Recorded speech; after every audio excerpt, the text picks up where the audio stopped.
Sir నమస్తే అండి. నమస్తే. మీ పేరు? తారాచంద్. తారాచందా? అమ్మని గారు మీకు ఏమైతారు? గారు మా అక్కగారు. అక్కగారా? Okay sir. ఇప్పుడు మీరు ఇండోసోల్ కంపెనీకి ల్యాండ్ ఇచ్చారు కదా సార్, ఎంత ల్యాండ్ ఇచ్చారు? మా మా అక్కగారిది 75 సెంట్లు ఒకటి. ఓకే. 27.5 సెంట్లు ఒకటి. ఓకే. ఇప్పుడు 75 సెంట్లకి అమౌంట్ పడిందని అంటున్నారు. అది ఇంకా మనకి మెసేజ్ రాలేదు. వచ్చి చూసుకున్న తర్వాత మళ్ళీ ఒకసారి ఫోన్ చేసి మీకు చెప్తాను. ఓకే. ఓకే. మొత్తం ఎంత ఇచ్చారు? ఒకటి వచ్చి ఒక సర్వే నెంబర్లో 1 ఎకరా 27.5 సెంటు, ఒక సర్వే నెంబర్లో 75 సెంట్లు ఇచ్చారా? 75 సెంట్లు. ఓకే. మీరు ఇష్టపూర్వకంగా ఇచ్చారు కదా సార్ ఇండోసోల్కి? ఈ ఊరేనా మీది? ఉలవపాడేనా? ఉలవపాడేనా. ఓకే.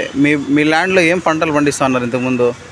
మా 75 సెంట్లలో మామిడి చెట్లు ఉన్నాయి. ఓకే. బోరు ఉంది. ఓకే. బాగుంది. 27.5 సెంట్లో మాగాని వరి పండిస్తాను. దాంట్లో బోరు ఉంది. Okay sir, thank you.